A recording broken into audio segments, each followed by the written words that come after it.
Hi everyone, welcome back to my channel Ramasis Gupta Civil Engineer.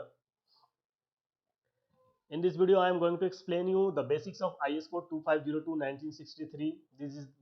These are the content of IS code 2502: binder, stirrup, links and the like, permissible bending and cutting tolerance, bending of reinforcement, equipment which is used to bend the equipment and operations, how to bend the reinforcement bar and fixing reinforcement and tying of reinforcement, cover block, spacers and transporting reinforcement, storage of reinforcement, binder, stirrups and links. Generally, in case of binders, stirrups, link, the straight length beyond the end of the curve at the end shall not be less than 8 times the nominal size of the bar. It means the straight portion of the length shall not be less than 8 times of its dia of its bar. Permissible cutting and bending tolerance. The tolerance for cutting and bending of reinforcement bar dimensions given in IS code 2502 in a table. Bending, the how to bend the reinforcement bar as per drawing according to the design of drawing, and how to bend the reinforcement bar. There are such type of equipments which is used for bending of bars with the prior approval of engineer in charge. And the next point is bar larger than 25 in size may be bent hot at cherry red heat, not exceeding 850 degrees Celsius. It means the temperature should be not exceed 850 degrees Celsius. Depend for except those which depend for their strength on cold working, and hot bar shall not be cooled by quenching. Equipments which is used for bending of reinforcement bar. Bending of reinforcement bar may be done either by hand operated machines, power operated benders, and by hands. For bar of 12 dia and under, it can be it can be bent by hand operated machines. These are three figures of hand operated, power operated and power operated benders. The size of bar above such as power operated bender is used. Now operations. There are so many operations to bend the reinforcement bar by using equipments. The hand operated benders are generally mounted on the table. It's it can see on site this kind of reinforcement binding, hand operated reinforcement binding table. The bar to be bent should be placed between two stops driven into the steel or wooden table. The bar should be held rigid at one of the stop by rolling sitting over the mandrel. By using a Tommy bar and levering, the bar may be bent to the desired angle. And special patented appliances is used for bending in a special shapes of bars like helical, rectangular and other shapes. These are the procedure of bending the reinforcement bar. Fixing reinforcement, it is also the important factor how to fix the reinforcement on the site according to the design of drawing, and it shall be secured at that position, and reinforcement shall be placed in the position as per drawing according to the drawing. In case of delay occurring between fixing of reinforcement and concreting and pouring concrete, but when delay will occurs between the fixing of reinforcement and concreting, the position of the reinforcement shall be checked prior to concrete, because it may be staggered, it may be displaced some points, some distance. So labs shall be staggered. The precautions shall be taken to prevent displacement of reinforcement during shuttering and concrete. Tying of reinforcement bar.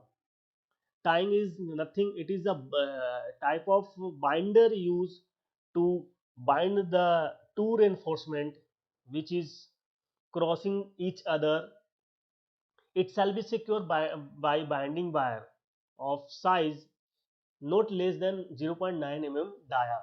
The binding wire size should not be less than 0.9 mm dia. If you are using the binding wire of dia less than 0.9, it is not considerable.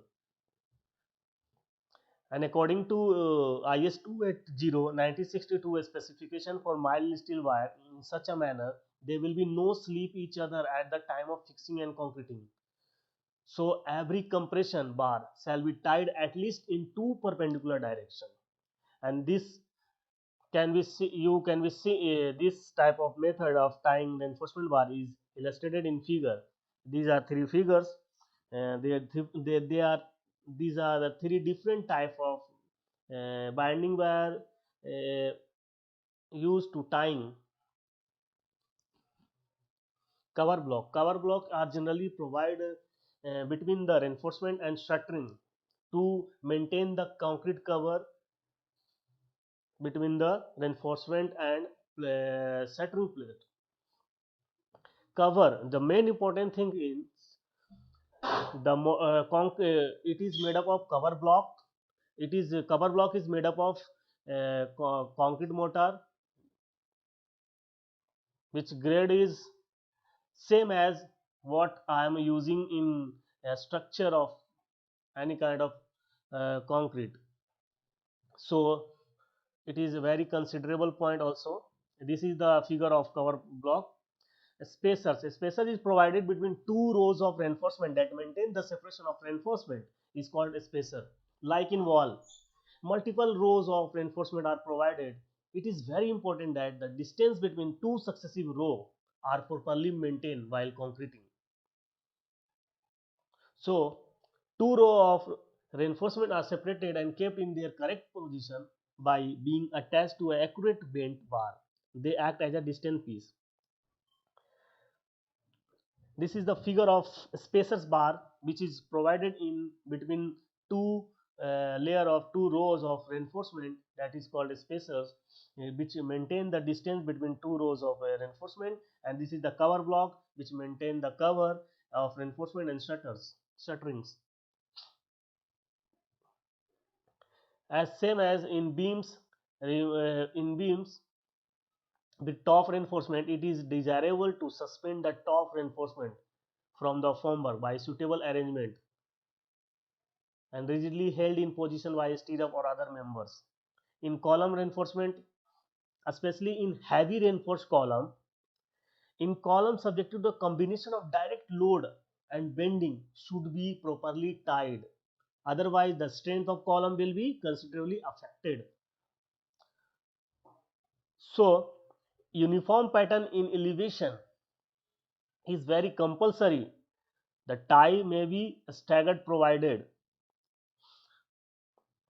longitudinal timber or large bar placed along each row of vertical bar and tied to each other.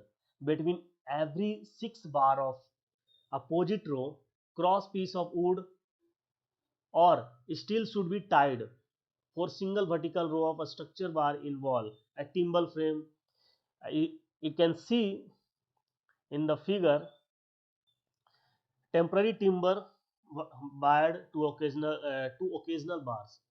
These also maintain the space between these two rows, these two columns, and timber or large wire to each vertical wall to maintain the cover, to maintain uh, the position. Transporting reinforcement. Transporting reinforcement is the important factor which is very considerable on site work. On the site, how to transport the reinforcement, in what manner you are transporting the reinforcement, that does not effect on a reinforcement bar, does not failure any kind of strength in reinforcement, does not stagger the reinforcement bar. So the most important thing which is the storage of reinforcement, the transported of reinforcement at the site of work where work is being in such a manner that reinforcement is neither damaged nor deformed. The main unloading, the unloading of reinforcement bar shall be done at the nearest convenient place where it is to be proceed further, and unloading is required to be done by hand. In case where unloading is required to be done by hand, it is important that the vertical should be brought as close as possible to the stack or bending place in order to avoid carrying over long distance. And all the bars should be separated by size and length. Now, storage of reinforcement, how to stack the reinforcement bar, how to store the reinforcement bar which doesn't affect on the reinforcement bar, which doesn't corrode. So the main important point is given in IS 2502 is it is convenient to receive and supply to the operational center to the site. The advantage to stack the reinforcement at different places close to the area where they are likely to be used most, and they should not be left in direct contact with the ground. If it contact with the ground, it there are so many there are some reactions occurs with the ground, and it may corrodes, it may damage the reinforcement bar. So then they should be stacked on top of the arrangement of timber, sleeper, or the like. Suitable rack may be also used for stacking reinforcement in tie bar. Where space is extremely limited, the bar may also be stacked vertically, but the vertical stack has the disadvantage is more difficult to get the bar in and out, and in identifying the bar of different size and length.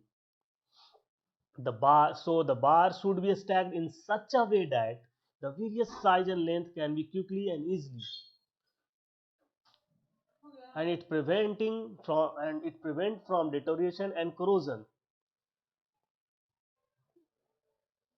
Thank